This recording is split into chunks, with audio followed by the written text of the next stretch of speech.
Le serpent blanc des frères Grimm. Il y a maintenant fort longtemps que vivait un roi, dont la sagesse était connue dans tout son royaume. On ne pouvait rien lui cacher. Il semblait capter dans les airs des nouvelles sur les choses les plus secrètes. Ce roi avait une étrange habitude. Tous les midis, alors que la grande table était desservie et qu'il n'y avait personne dans la salle, son serviteur fidèle lui apportait un certain plat. Or ce plat était recouvert et le valet lui-même ignorait ce qu'il contenait.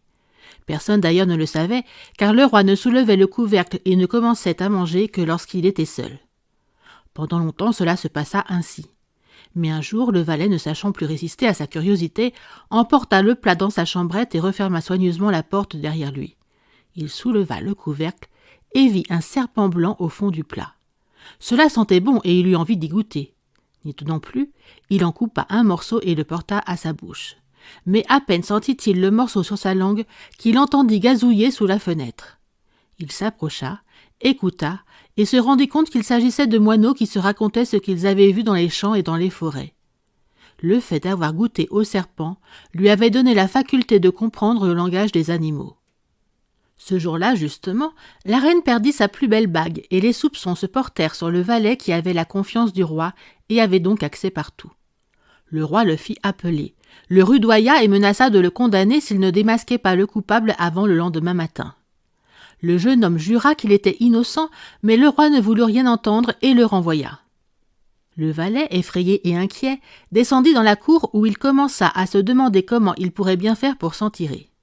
Il y avait là, sur le bord du ruisseau, des canards qui se reposaient en discutant à voix basse tout en lissant leurs plumes avec leur bec. Le valet s'arrêta pour écouter. Les canards se racontaient où ils avaient pataugé ce matin-là et quelle bonne nouvelle ils avaient trouvé à manger, puis l'un d'eux se plaignit. « J'ai l'estomac lourd, car j'ai avalé par mégarde une bague qui était sous la fenêtre de la reine. » Le valet l'attrapa aussitôt, le porta dans la cuisine et dit au cuisinier « Saigne ce canard, il est déjà bien assez gras. »« D'accord, répondit le cuisinier en le soupesant. Il n'a pas été fainéant et il s'est bien nourri. Il devait depuis longtemps s'attendre à ce qu'on le mette dans le four. » Il le saigna et trouva, en le vidant, la bague de la reine. Le valet put ainsi facilement prouver son innocence au roi. Celui-ci se rendit compte qu'il avait blessé son valet fidèle et voulut réparer son injustice.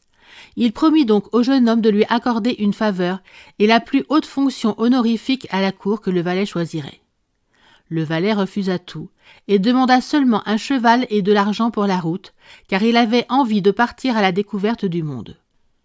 Aussi se mit-il en route dès qu'il eut reçu ce qu'il avait demandé.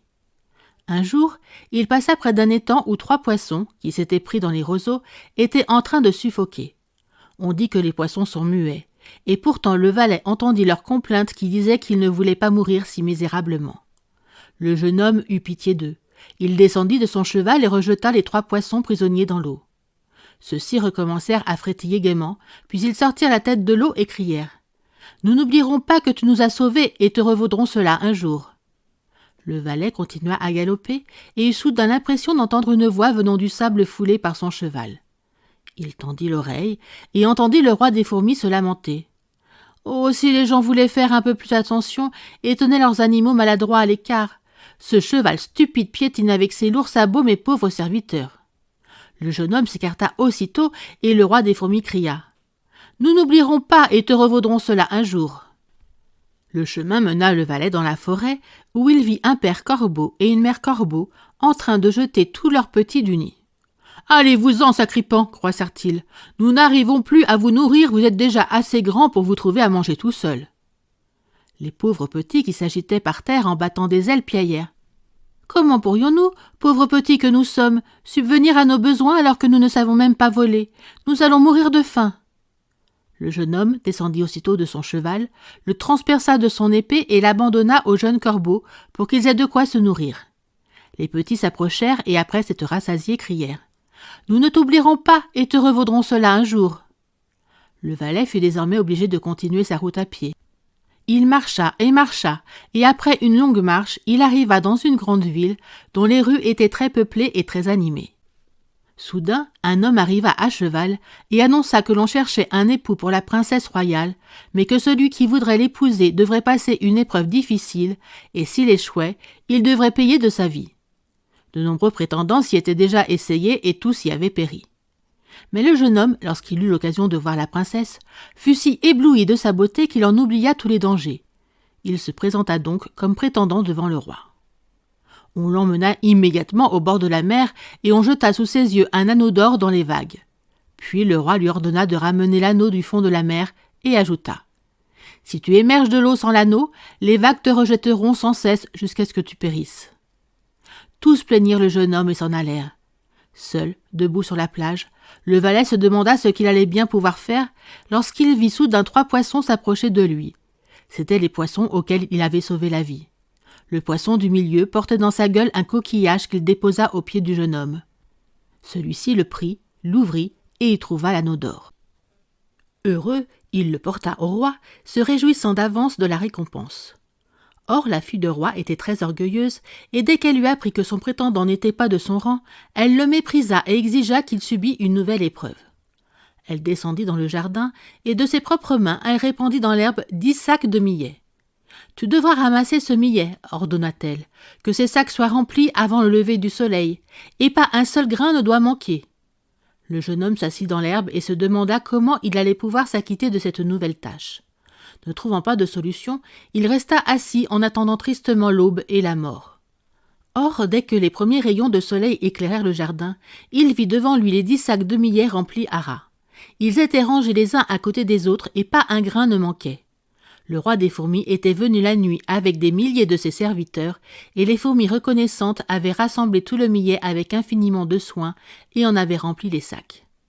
La princesse descendit elle-même dans le jardin et constata avec stupéfaction que son prétendant avait rempli sa tâche. Ne sachant pourtant toujours pas maîtriser son cœur plein d'orgueil, elle déclara « Il a su passer les 2 épreuves, mais je ne serai pas sa femme tant qu'il ne m'aura pas apporté une pomme de l'arbre de vie. » Le jeune homme ignorait où poussait un tel arbre, mais il décida de marcher là où ses jambes voudraient bien le porter, sans trop d'espoir de trouver l'arbre en question. Il traversa 3 royaumes et il arriva un soir dans une forêt. Il s'assit au pied d'un arbre pour se reposer un peu lorsqu'il entendit un bruissement dans les branches au-dessus de sa tête et une pomme d'or tomba dans sa main. Au même moment, 3 corbeaux se posèrent sur ses genoux et dirent « Nous sommes les 3 jeunes corbeaux que tu as sauvés de la famine. Nous avons appris que tu étais en quête de la pomme d'or et c'est pourquoi nous avons traversé la mer et sommes allés jusqu'au bout du monde où se trouve l'arbre de vie pour t'apporter cette pomme. » Le jeune homme, le cœur joyeux, prit le chemin du retour et remit la pomme d'or à la belle princesse qui ne pouvait plus se dérober. Ils coupèrent la pomme de vie en 2, la mangèrent ensemble, et à cet instant le cœur de la princesse s'enflamma d'amour pour le jeune homme. Ils s'aimèrent et vécurent heureux jusqu'à un âge très avancé. Merci d'avoir écouté cette vidéo. Si cette vidéo vous a plu, vous pouvez vous abonner gratuitement à la chaîne Coin Livre Audio. N'oubliez pas de liker avec le pouce vers le haut. Vous pouvez aussi me laisser un commentaire. À bientôt.